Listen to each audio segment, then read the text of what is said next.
London, and Space Studios, which I'm sure some of you will know is a collective of artist studios. And the result in publication is a little thing that looks like this, and that says, "I don't know, but I don't think we'll be able to afford it." And of course it refers to the kind of pushing of the technology cluster, as it were, into the arts space and what that means. And there's a reference here to something that I think sounds really, again, like something we might want to explore later this afternoon, which is this utopia of policy versus a kind of a dystopia of practice, if we might think of it in that way. In terms of what I think these new ways of working, or maybe they're not even that new in many respects, but what those ways of working maybe mean, I think we can sort of start to trace these very subtle shifts that occur when these things are happening out in the world, because I do think that what happens in practice does and can and really ought quite profoundly to push back into policy.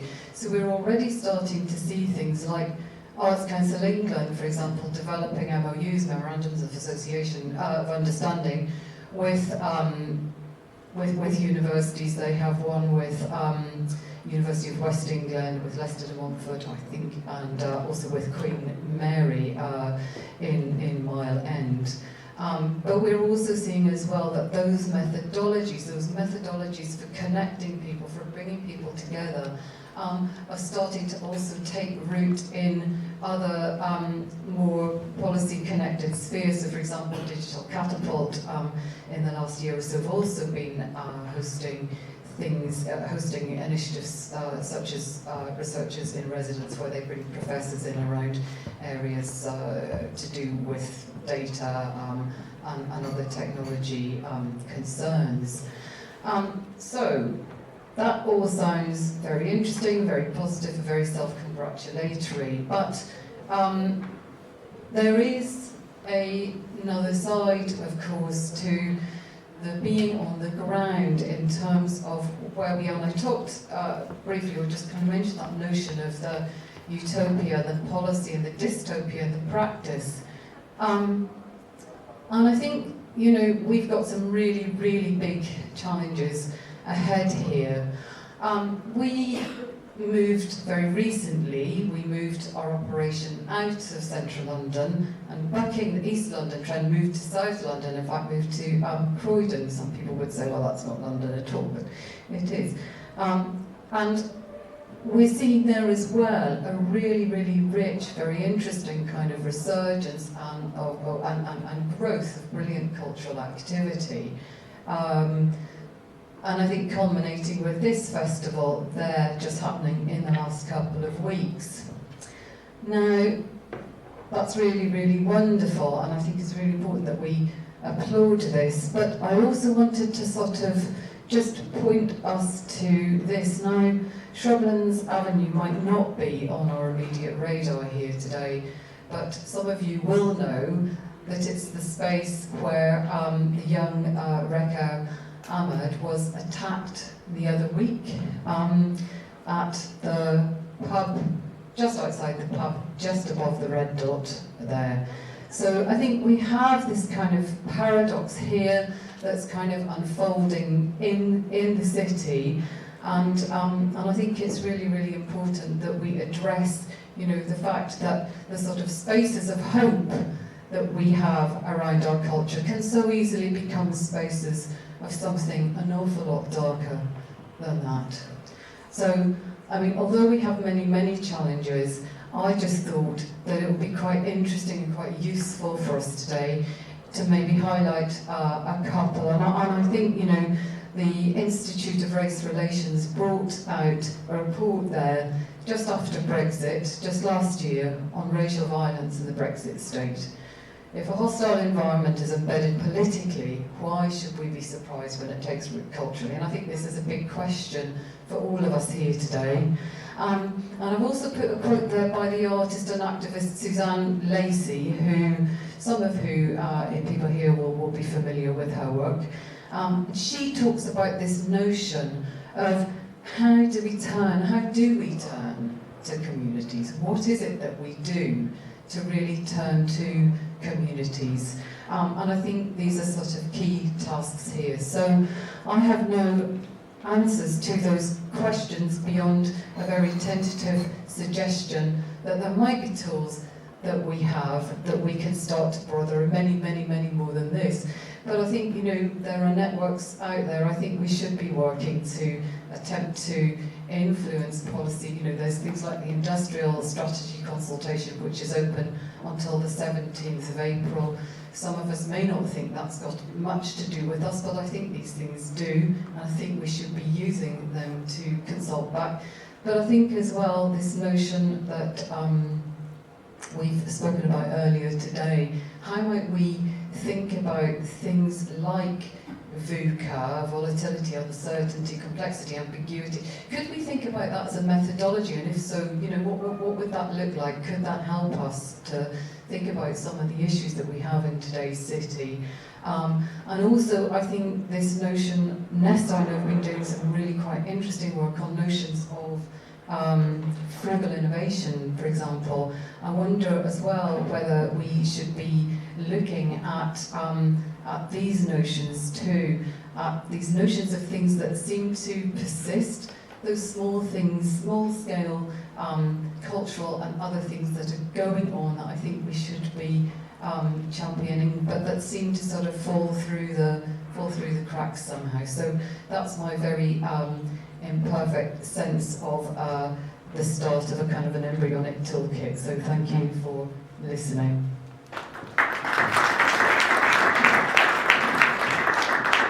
Fascinating, thank you so much. I think that's such an important dimension in all we're talking about, which can so easily be hijacked by technology always, right?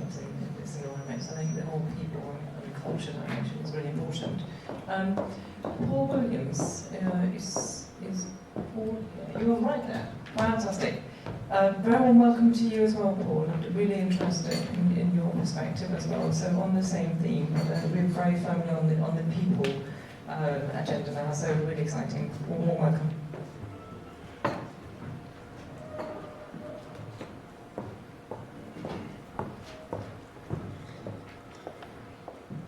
I have to say, when Leighton asked me to give this 10 minutes, it might be a little bit more, seems to be everybody else is taking like 10 minutes.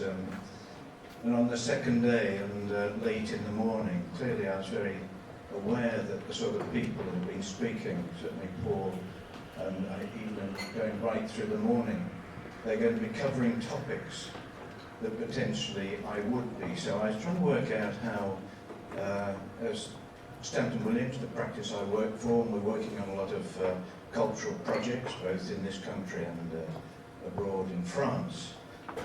How could I not replicate what's being said? So I thought it was prompted by an exhibition I went to at the British Museum last week.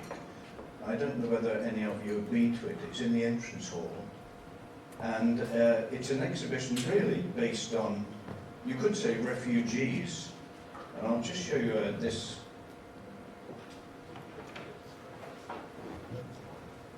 I'm going to explain a little bit more about the sort of micro level of what I'm going to be talking about. But while I just describe the aims of the next set of slides, and there's 15 I'm going to show, I just want you to look at this image of these footprints in this mud, in this estuary just in Norfolk.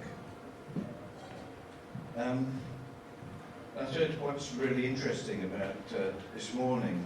I wrote down a whole load of the key questions and the key challenges, and I thought, what is it that everybody else is not going to be talking about? And you gave me a feedback on yesterday's talk as well. And I suppose the only thing that I haven't heard about is how do we combat human inactivity, which is born very much out of poor urban design and unsympathetic environments. And of course this health crisis, again, perhaps you talked about that yesterday, where clearly we have hospitals talking about the difference between gluttony and sloth. I don't know whether you've read that article, but the amazing thing is that sloth is winning. Sloth is actually doing more damage than gluttony. And this is something that I think our environments have a lot to answer for.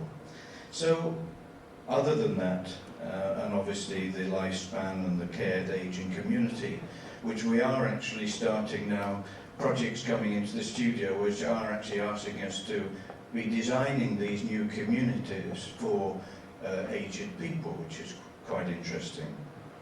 I think what I wanted to touch on though, and the word culture has been mentioned a lot, and it has many different meanings, but the one definition I was keen on, just focusing on, is the cultivation of an inwardness of reflection, this sense of self. There's been a lot of big picture talking, but I suppose ultimately it's about us as human beings in our environment, what turns us on, what makes us actually feel alive, what actually is it that gives us a sense of worth.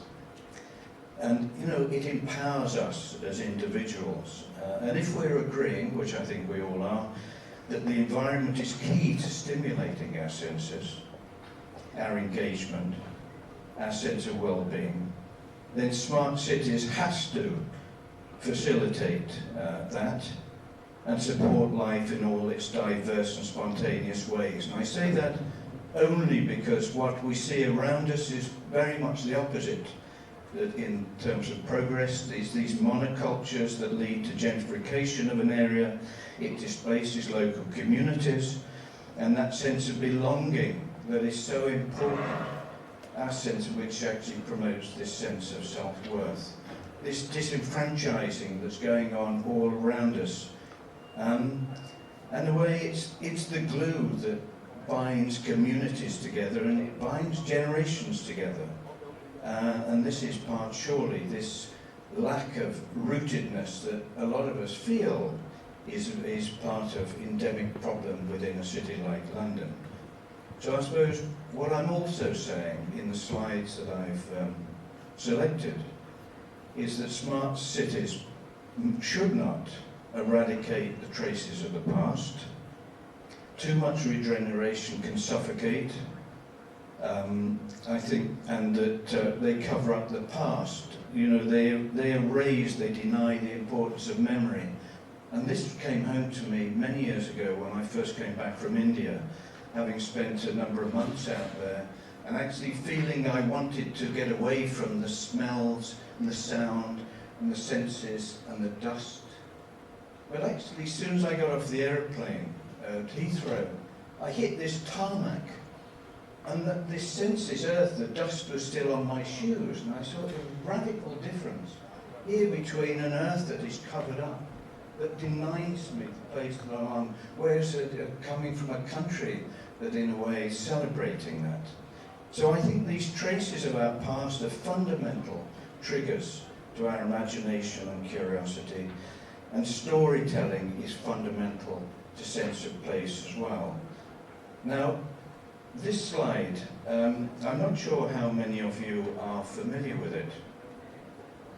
And I want to I'm going to read a paragraph that was on the wall in the gallery in the BM when I walked in and saw this. And this is actually what the graphic panel said. So if you look at the footprints there, a family walks along an estuary edge. The children skip through the mud as adults pause to observe the landscape teeming with herds of grazing horses and deer. Across the grassland valleys, rhinoceroses and mammoths stand out against the dark carnivorous forests. The family moves on and leaves the footprints in the mud, which are gently covered up by the rising tide.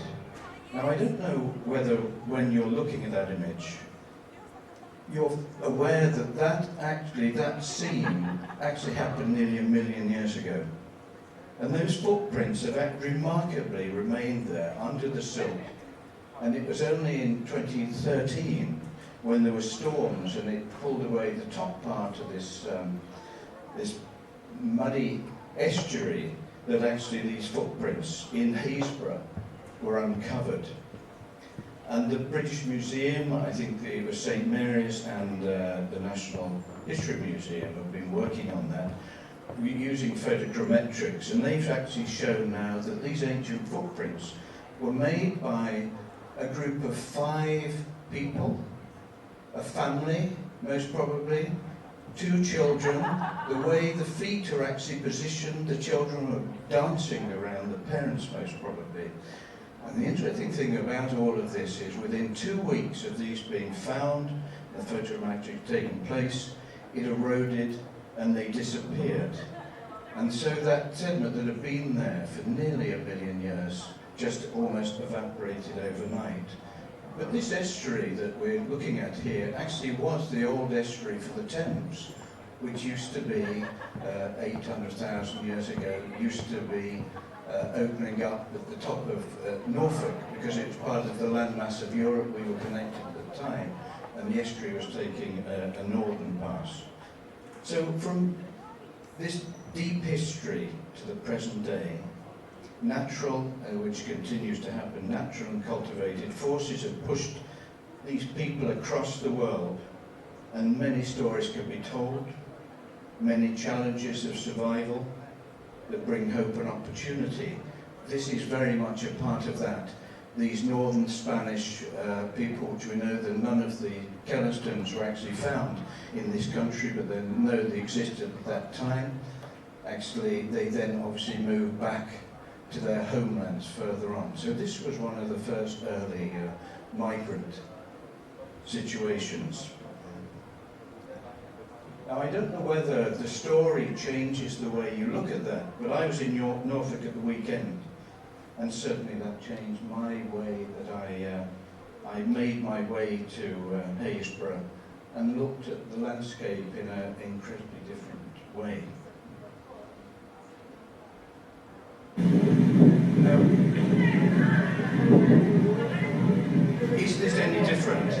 This, I apologise for the film, this is a little video I took when I was in Lisbon a couple of years ago, and it sort of remained in my memory, and this sort of celebrates exactly what I feel the environment and what we as human beings are looking for our built environment to allow us to do these.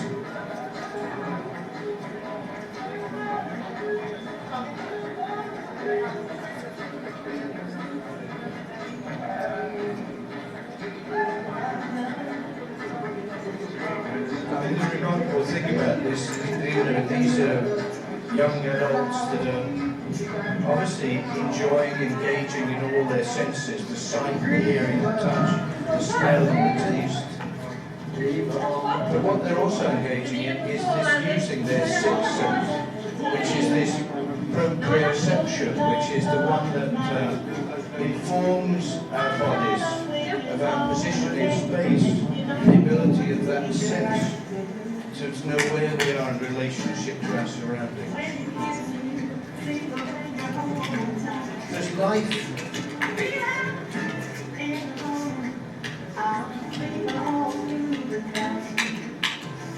Everybody's got the view that there's something that needs to go. So that's an example really of people experiencing place and space, obviously, but it's about freedom. It's not about rules. It's engaging senses. It's not prescriptive. You could discuss the height of it above the city of Lisbon. But anyway, it embodies, I think, of a spirit that sort of we're all looking for.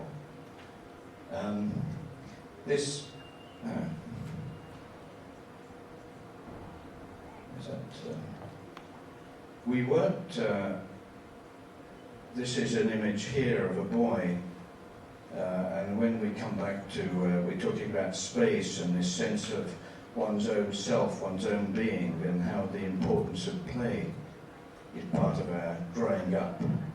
And this sixth sense that I talked about again, this young boy, we can see here, now this is turned into a slideshow, I don't know why.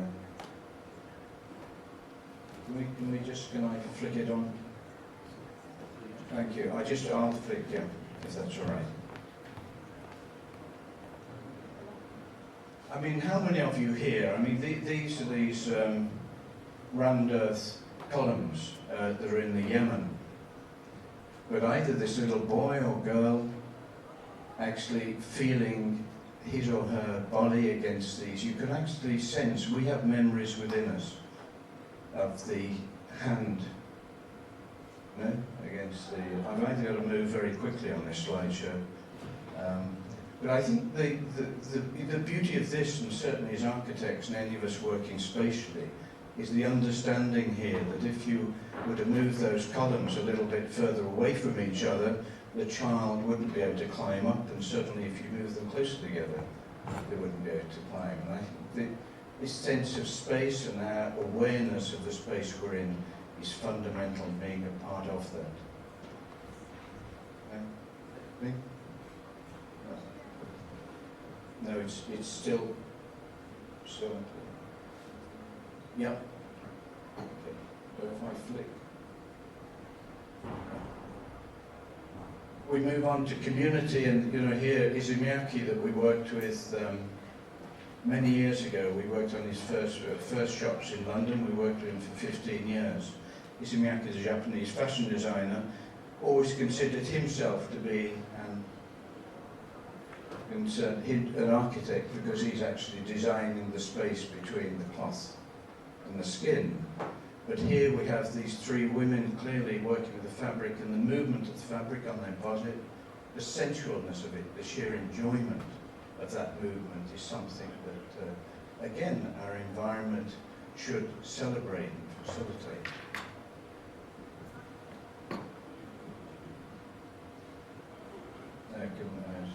I've got both. Can you keep flicking it back? I mean, the interesting here, looking down from Boborg, I think this is interesting because this explores the whole notion of public space. Obviously, when nothing's happening, the question there is how windswept it might be. But this is not about play. This is about performance. And performance brings in our environment very different ways of acting. Here we're looking at neighbourliness, understanding how those performers, actually the space that they require, and the space of the neighbouring. I'm sorry about this, I don't know why. But the difference here in the activities, how is it that the group of people in the small little circle actually aware of what's going on? What is it about the intimacy of that person in there? But within us, I suppose, we have an innate understanding and a caring for each other, that if the environment is right, it supports our own relationship both with other people and obviously supports ourselves as well. Next. Do you know the Morales? Do you know Dos Santos Morales? He wrote a book called The Vague Terrain. I think that it's worth. I'm just going to read a small little piece from his work. What he talks about is that he asks a very pertinent question. He said, what is the sort of spaces that matter most when we grow up? And he goes on to say that these are the spaces that give us room for our imagination, our growing sense of self, and how much of these kinds of spaces reverberate through our lives as adults.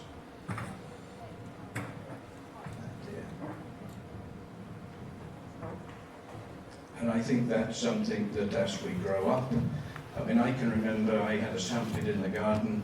We had an area shelter in the garden of my house as I was growing up.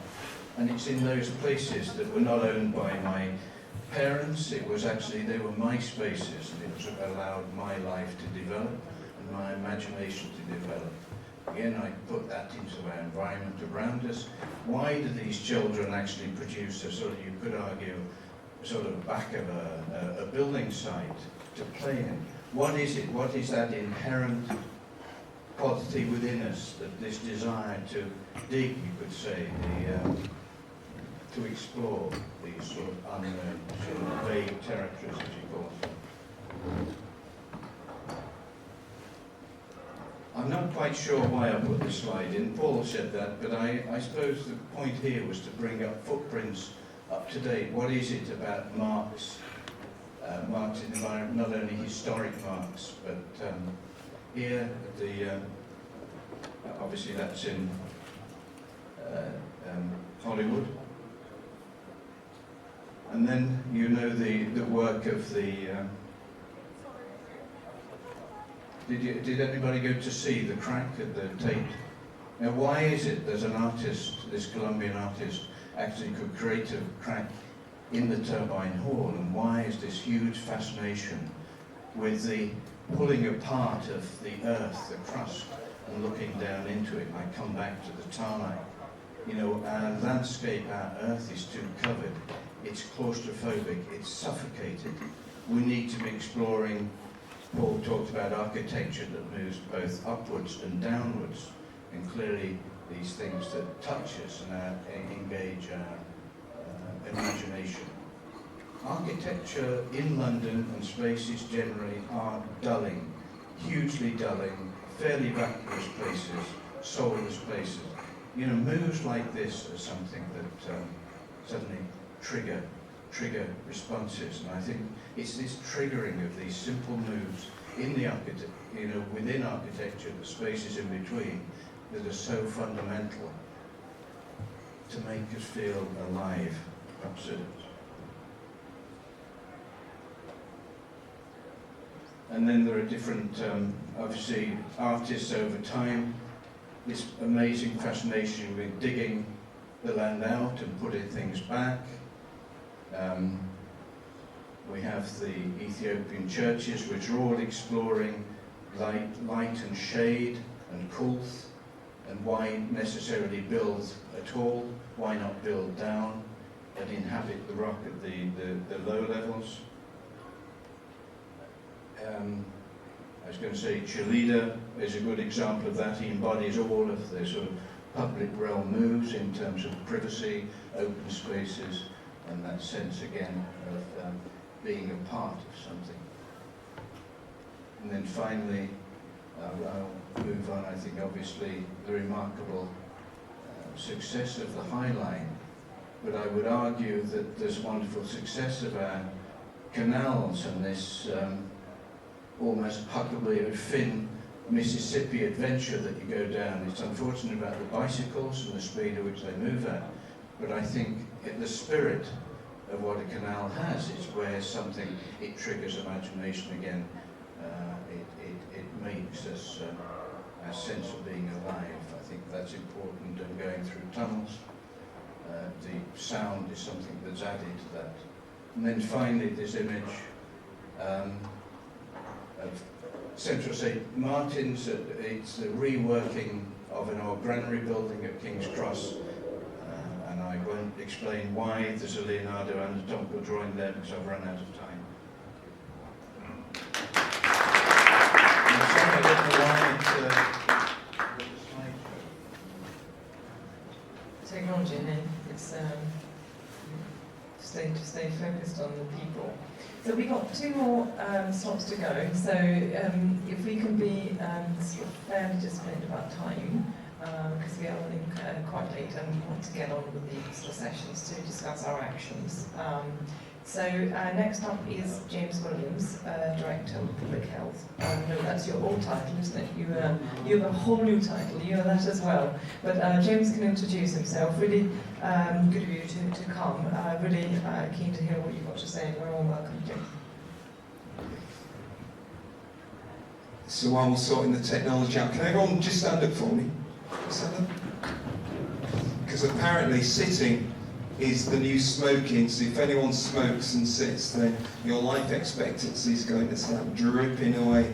Alright, just give yourselves a little shake off, and then you can sit back down.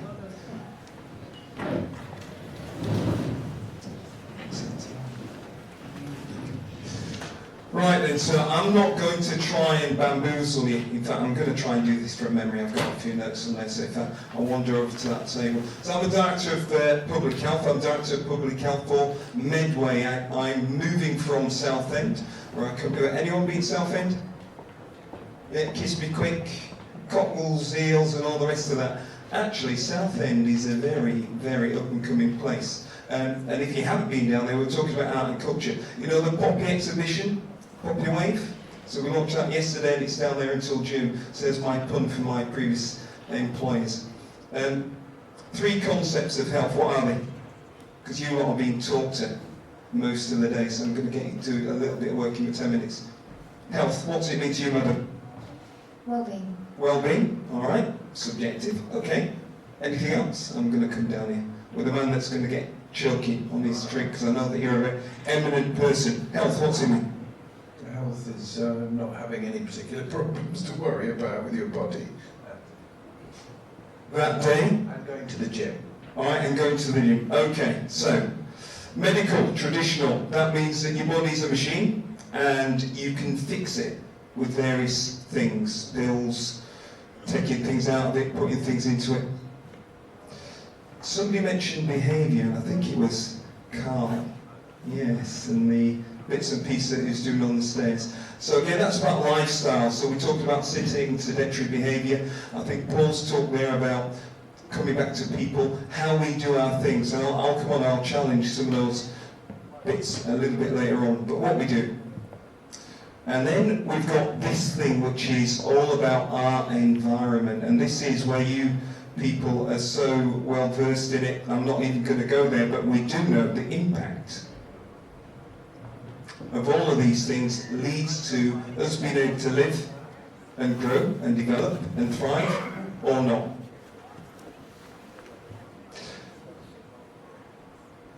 Does it work? So it does. So this is us, men, women, children, and we are who we are because our parents were, and our parents before them. And I think Paul's point about the folk up in Norfolk, thousands, millions of years ago, our life course and is influenced by all of these factors. So what we do, and I've already mentioned, you know, smoking, drinking, eating, not smoking, not drinking. Social and community networks. Now I think some of the discussion that I would like to have later on is how we look at the influence of that on us, on the people that live in a place. And then of course this is where this smart cities concept comes in, because all of these other factors on the outside, and I really like Lola's talk around the place and place shaping and how you enable people to get in and out of it. But all of these factors will lead to something. Professor Marmot, now what he did was he mapped inequalities in England, and basically on this slide, this is people with disabilities, and this is life expectancy. Rich people, poor people. As you can see, more money you've got, least deprived, the longer that you're going to live. And actually the gap between your disability-free years, so that's however long you live, so that's about 83 years up there for you more affluent, and down here it's about 73, 74, so there's about 11-year gap between the rich and poor in England. This is. Poorer people will live more of their lives in disability, that's pension age. So when you go back to this little graph, we know that all of these factors, but particularly this thing here, impacts on us. And I think Paul's introduction earlier on around how people are constrained by their environment and the impact of that is borne out, and you can see that there in this slide. Now, one of the challenges that I think we've got is how can we create environments where people can live and grow and get educated and be in employment and then be able to live a long and productive life, or less of that life, in disability. So in Southend we are partnering with Ravensbourne and we try to do a smart cities approach, And that means that we've got a number of different initiatives. We've got a major regeneration project. We've got some tower blocks that are going to be knocked down. We're going to reshape, rescope some of that space to turn it into more of a community feel, and I'll come on to some of that later. But one of the problems that we've got 107 care homes in Southend. What does that mean? From a city point of view, it's expenses and no income, I guess. And it also means that you have a lot in the lower income field who are actually working, because those jobs are not usually well paid to be a caretaker. Okay, thank you. So we've got high levels of deprivation, but we've also got lots of older people as well. There's about 185,000 people living in Southend, and 35,000, that's about 19% of our population, at age 65 and over. Deaths from respiratory disease in people aged 65 and over are much higher in Southend than the national average. So we get about 712 people per 100,000 dying, and I think the England rate's about 646 per 100,000 population. With all that, we've got lots of old people, and they are lonely. We get social isolation. We have high rates of people with long-term chronic conditions, so that's people living with hypertension or diabetes, breathing difficulties, asthma, and that type of thing. So we partnered with our cultural colleagues, so we got an art school down there, Metal, and we said to them, well I said, they were looking to do a project in one of our parks with children and school children. It was about using technology to develop space and giving kids tools to go out there and work with digital, and then going out into the environment. And I said, well actually green spaces are very nice places for people to improve their well-being. So we gave them a challenge, and this is what we did. So what we said was, and somebody was talking about physical activity, so we needed to use green spaces because it's free, don't need to go to a gym. We wanted to bring networks together and give people that chance to think. Carl, you mentioned memory banks. So people with cognitive impairment, dementia, there's a lot of good evidence now around using memories from past days to stimulate people to bring them back and help them with their well-being. So we've been doing quite a bit of that. We wanted it to be easily accessible, and we also wanted to build capacity, because in the days of not having much money, and I work in obviously local government, as although I'm a public health person, I get funded by the NHS, it's a bit convoluted, but in any event, we all know about austerity. And volunteering and people giving something back is how we maintain community cohesion. And I think, Evelyn, you mentioned something about that earlier. People who look after people, carers, who looks after them. So we also wanted to provide respite, because these folk, if they aren't able to help their charges, they'll end up ill. And somebody mentioned hospitals, and we all know what's happening at the moment within the NHS.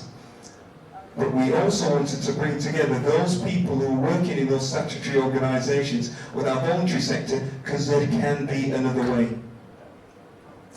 So, NetPark. Digital creativity, using space, using our community assets, because we own them, i.e. the council do, but people own them. They're not a building, it's not something that you've got to pay to go into. You can go out into open spaces. So Mercury Metal, they created lots of things, and I'll call them things, but we'll go on to some of that. And it's an art installation. So basically we've, in Southend, we're working with a provider to put a dark fibre network, so wireless infrastructure all across our borough. And part and parcel of that journey was we wired up one of our parks, and this is it, Chalkwood Park. So that's the main road there, that's the A13, and this is the park here. And in that park, we put digital installations, and that's the centre where you can go and you'll see shortly what that's about. But we enabled it by putting in these art installations. Now the metal colleagues will talk better about this, and obviously some creatives in this room will, but in essence, here are all the developers. We got young people to work and do stuff for young people. We got older folk to work and do stuff for older folk. And we got the community come in and say, what is it that you would like in this space? there's just some of the tools and technology that they're actually using. So some of you that are into visualization and stuff, and that isn't me, know what these people are doing. But basically you've got these apps on iPads, and you can go out to these installations, and you're all wired up with headsets, and they will talk to you, and it will tell you about that thing. And if you're exploring, and somebody was talking about the Oculus and stuff like this, this is a low-tech version of it, but one that's very practical and cost-effective. Again, kids learning technology, getting them into creativity, learning about digital, because that is the future. Kids going out and doing stuff, being active. Obesity rates in our children and young people are going off the scale, and actually, I think Paul mentioned that the sedentary is winning at the moment. Older people with cognitive impairment using art therapy, they were able to, because we had volunteers from one of our universities, I think it was Anglo-Ruskin, who were carers and stuff, and they were on training, so they came down and provided support. And at the same time as they were doing this, they were able to do their studies, because they were doing things in practice, working with real people. And that's, again, just an example. When we talk about social isolation, building community networks. So these aren't friends, these are people that have come together through this project and just had an experience. They're now connected, they stay together, and of course, using technology for other people. My mum's 89. At Christmas, she was 89 on Monday actually, at Christmas we brought one of those little Wi-Fi devices, and her just being able to see us and talk to us, because she's up in Huddersfield, and obviously I live down in Kent, so there's about a 300-mile difference. But other people using technology reduces your social isolation. People with disabilities. So some of the activities and the apps are geared up so that anyone can use this, and it's accessible for them. And with some of the tools that they use, it's on these iPads, you can actually draw with them, you can design stuff, you can do lots of different pieces, and that's just an example of some of the artwork that was done by some of the attendees at this particular innovation. So this is just some of the interim evaluation. This project is still ongoing, and it was funded obviously by my budget, but there you go. So we up to point, and this was just before Christmas, we looked at this, 374 participants, 24 community groups, 2 young people's groups, age range there, 18 to 95. Increased use of our facilities, that's Chalkwell and our Net Park. We build, and we've given people a positive experience, things that they would never have done before, they've now gone out there and done that. It's been non-institutional, so for people with mental health difficulties, and we will all get some problems, and everyone here expects when you feel a little bit out, the sun shines, you want to get out, it makes you feel a little bit better about yourself. So using open spaces and having that space to walk and to go out and explore, and I think as Paul said, to play, is really essential. People have said it gave them, and that was the carers, an opportunity to de-stress, to find time for themselves. And ultimately, for me, from a commissioning perspective, it has been cost effective. These organisations here, some of you might know the national ones, but many of these are local organisations, and that we've been able to bring them together to reduce the cost of doing this type of thing, because there is another way.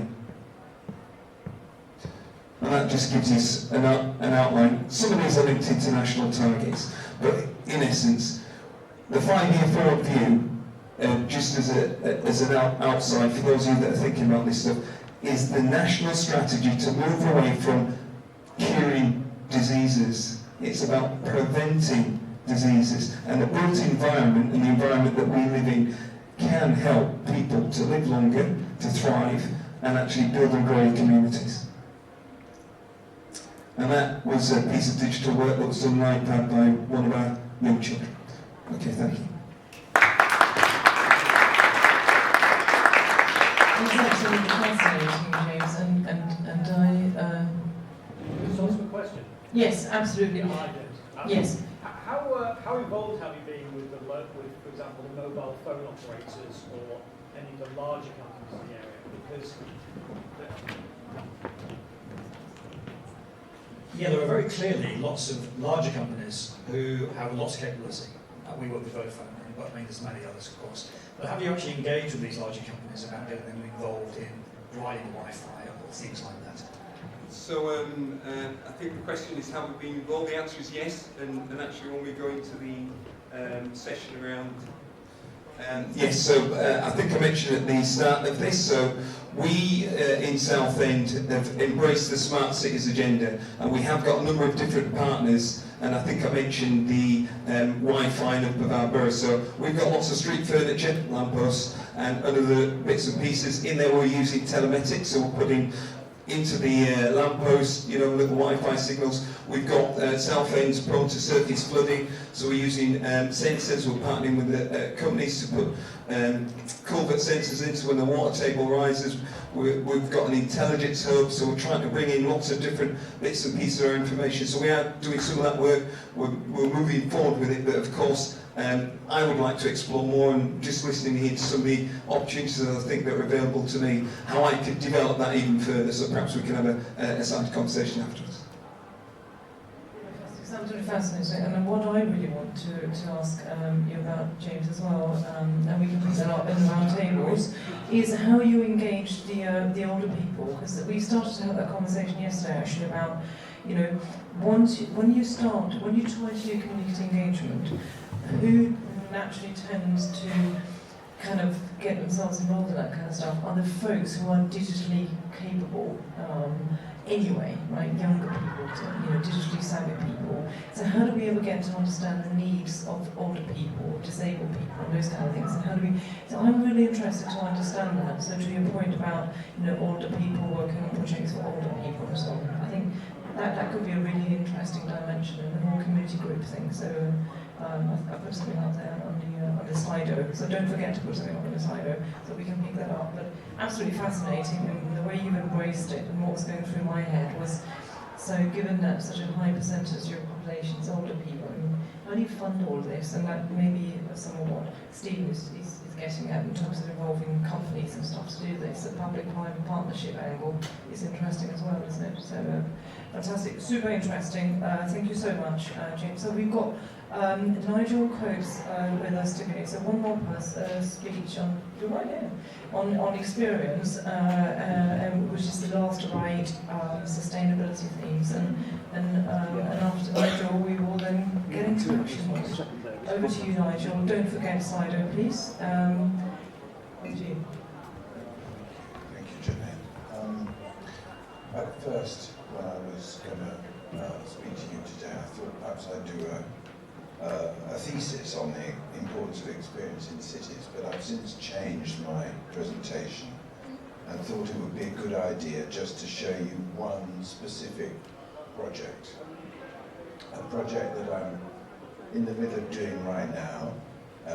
It's part of a sequence that spread back over many years that started off with the word Exeter as a way of encapsulating the delights of cities, their attraction, and the fundamental nature of experience to the attractiveness of cities. So, Vauxhall City is a reenactment of Vauxhall Pleasure Gardens in Lambeth, around the Vauxhall Junction. A part of London that originally was away from the hubbub and the constraints of political and royal London, across the water in the relatively uncharted territories of the South Bank, which was the domain of petty criminals, of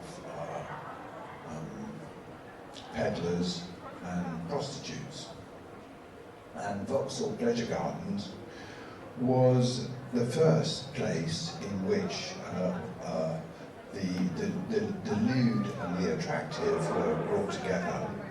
In fact, it was very much a place of low life in the 1600s.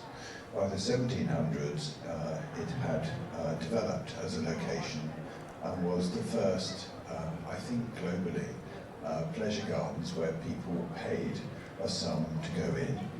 It wasn't just a daytime place to go, but much more of a place to flaunt your social connections, to enjoy food and drink and music, and possibly some canoodling in the woods.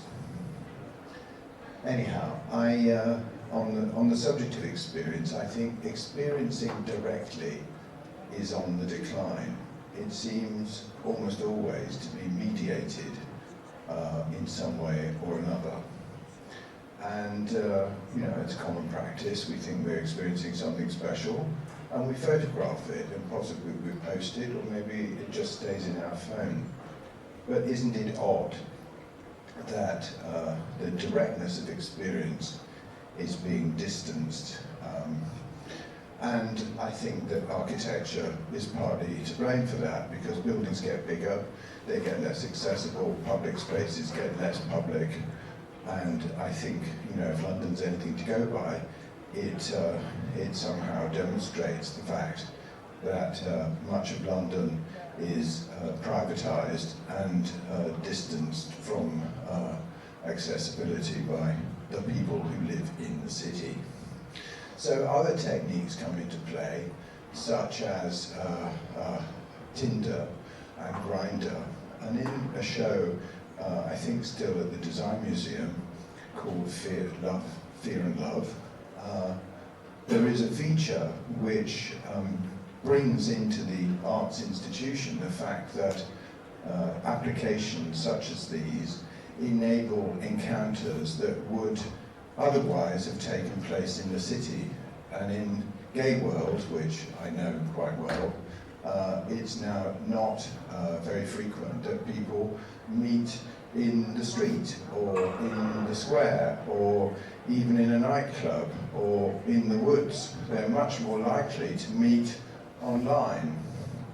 And with a constant flow of messages through whatever application you're using, we maintain the final goal of encounter and relationships, but are using social media linked with geographic capacity to locate people in a way that compensates for what once happened in a city.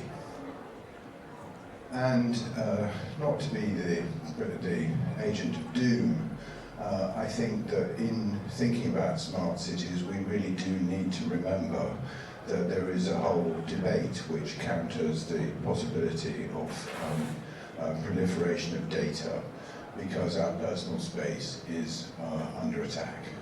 And I wouldn't necessarily go as far as to say that to reduce our dignity, they're about tagged animals, but I think the metaphor is powerful. So with that in mind about experience, I thought it would be interesting to look again at a part of London with a fictional construction about what a city is. And I think there is a value, there has always been a value in architects undertaking imaginary projects. There are many that have shaped architectural history, from Piranesi to the planners of London. Christopher Wren undertook many. George Dance wanted to put a piazza either side of the Thames. There are many, many visionary projects. Even the Thames Bridge is shortly to be consigned to history as an imaginary project. But this one isn't intended to attract public funding. This is here as a polemic, in very much the same way you might have a novel, a fictional novel, which has a political message.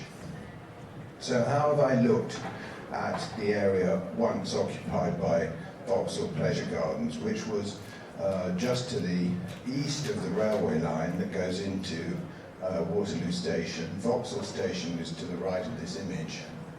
I've always been a bit of a magpie when it came to architecture, and enjoyed picking up objects or making references to existing architectures. And in this project, I've tried to find a way of marrying bricolage with the digital world we live in. So I hunted on the internet for digital models of various domestic objects. And you might be able to make out a bottle, some shoes, a barrel, some hands, And in fact, each of these I put into a library of my own, which is a library of everyday objects. And then I printed some of these out, and in this drawing, I used cutout scissors to assemble these everyday objects into a possible urban landscape. So I found I'm quite good at kind of reinterpreting objects, whether they're cardboard boxes or sweeps or all kinds of other everyday objects, to make up urban landscapes. And I've exhibited many times cityscapes which are made up of these parts. But in this image, I'm just exploring what the possible connotations could be, and where, by disrupting scale, how I could start to reconfigure this part of Lambeth in such a way that it combines certain kind of general urban requirements, such as places to live, with places of pleasure and entertainment. And in this image, you see that, well, I've often put very large figures in my projects, but here's Michelangelo's David, grabbed digitally, laid down across a railway line, and in my project will be the enclosure of a hotel and a night world, and probably a health centre, a health spa. In front of that are some eggs in egg cartons. They are housing. I'll explain more about each of these in a second. Behind them are upturned skirts. And to the right, some canoes, upended canoes. And in the foreground on the right, a snake. I'm not going to go into such depth in each part, but I've done a series recently of 12 watercolours that take the digital process into account, but then explore each one of them as a place. And of course, underlying all of this, I'd like to connect it to the world that James presented with his chalk way, the park that we saw with all the cables underground and the possibilities of augmented reality. This, if you like, this is a kind of augmented reality, because maybe it's not architecture as you know it, but it's meant to be near enough to be considered architecture, but far enough to be to make you think. So in the foreground, the recumbent figure of David, the MI6 building on the right-hand side, which has new minarets made of missiles, also found on the internet. A balloon in the centre of the park, which in the early 1800s was the salvation feature of Vauxhall Pleasure Gardens. It was a new phenomenon. People went in flights. We've heard about that sort of thing more recently, haven't we? But here it's an upturned pear, the pear I found on the internet. The skirts, canoes, the snake to the left, the Willendorf Venus, and a motif that I've invented myself, which in a sense is a sign, a signifier of the space of gardens. Now in reality, the Vauxhall Pleasure Gardens consisted of three avenues of trees that had various divertissements along them. There were cut-out arches, very much like Inigo Jones. There was a bandstand. There were arcades with recessed bays in which you could dine. Each one of these bays had a painting in it of a notorious theme that would give context to the pleasure of your dining. I'm interested in composition, of how tall things can work against low and natural things. I'm interested in rummaging in historical factors of space, and I think London is, like Rome, a place of immensely rich archaeological significance that can come to be married with present or future possibilities of what makes up a city. And in a sense, it's through doing this that you can perhaps get a sense of the energy in a place. And I put, each one of these pictures has a second version that has lines of energy and connection. And I'd like to see them like your pathways of routed connectors and data cabling underground.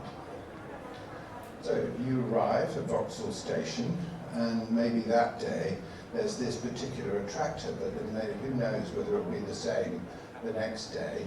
And if you're wired up, you've got your iPhone or your iPad, you might see all sorts of other things that are even more suggestive than this, simply by focusing, locking on to particular QR grids or particular images that are already programmed into your application.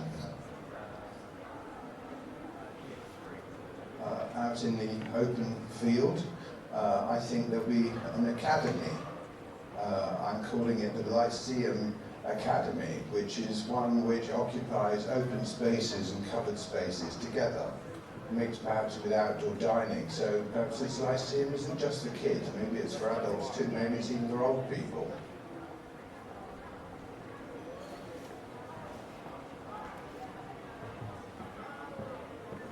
And in parts of the park, there are kind of suggestions that a different kind of behaviour is possible here, perhaps not ruled by the conventions of the rest of the city. In fact, this touches on an aspect of what I want to say about much of the work that I've seen over the last day or two. I think cities depend on difference, on heterogeneity. And to smooth out the urban experience is really to kill it.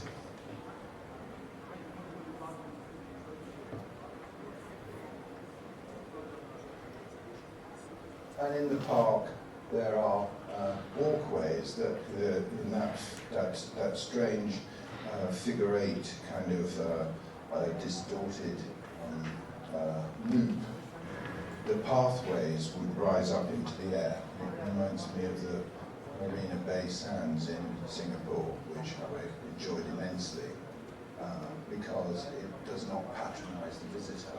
It allows the visitor the freedom to behave in unprescribed ways, unlike Disneyland.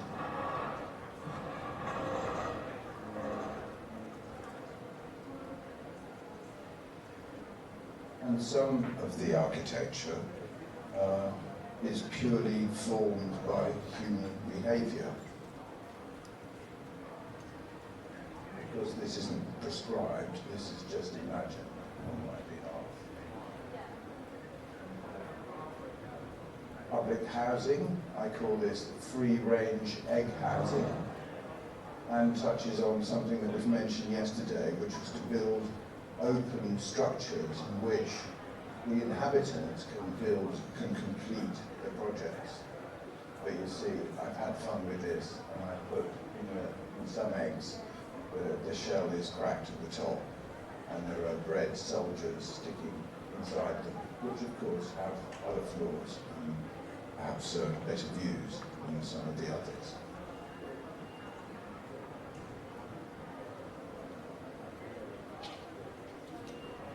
These are the Canoe unaffordable housing towers.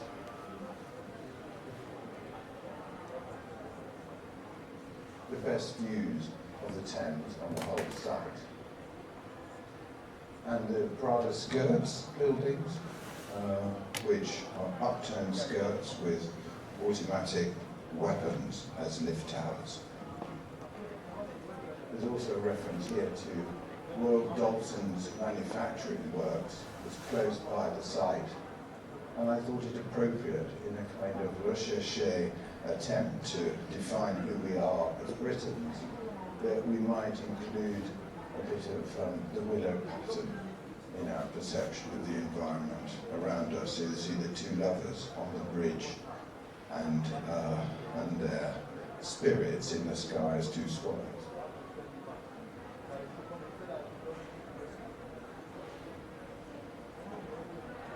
Willendorf Venus. I think this should be a live-work tower. I'd be open to any suggestions that you might have.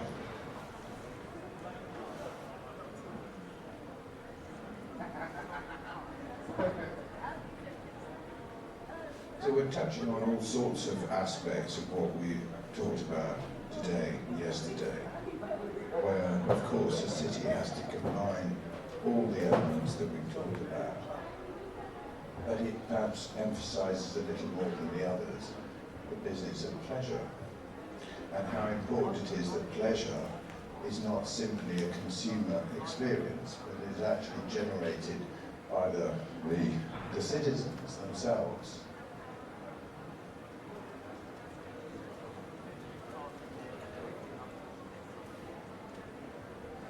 And lastly, we're inside the big figure, and developing these ideas, I've made various versions of the David with different floor plates that I'm not going to show you today, but exploring the possibility of a continuous surface that passes, that generates 2 or 3 floors of occupiable space. Would be Pyrenean in quality, where large spaces and small spaces would interchange. But anyway, in summary, this is an attempt to exploit my imagination in a free way. It wasn't commissioned by anybody. It's generated as a piece of cultural work that explores the possibilities of what a city can be, with technology in mind, but not holding technology up as the Holy Grail. Thank you.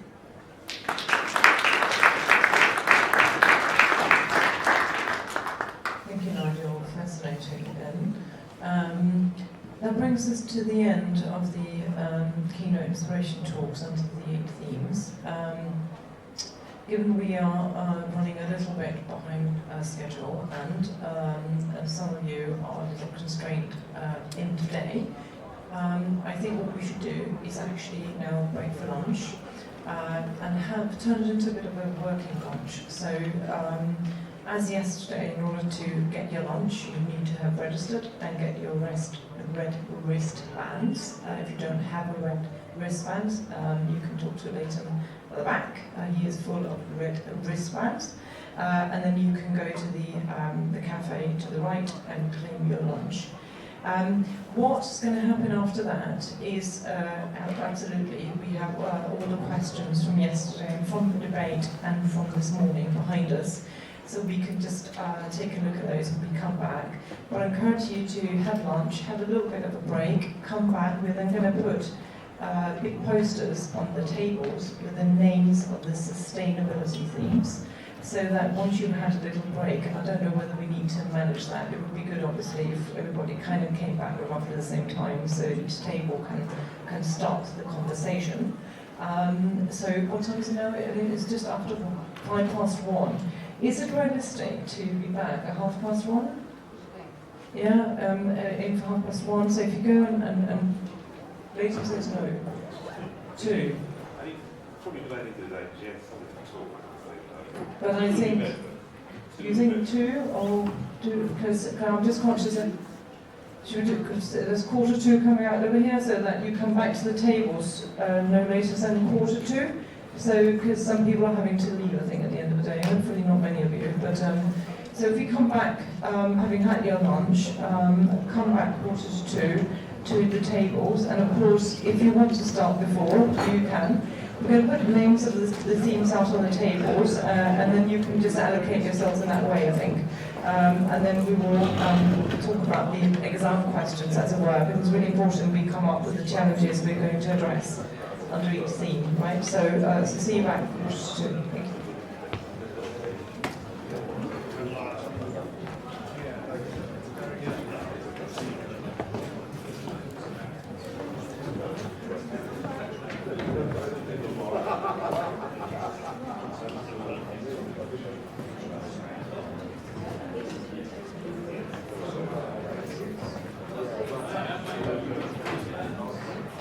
No, she's doing the cafe at the very end.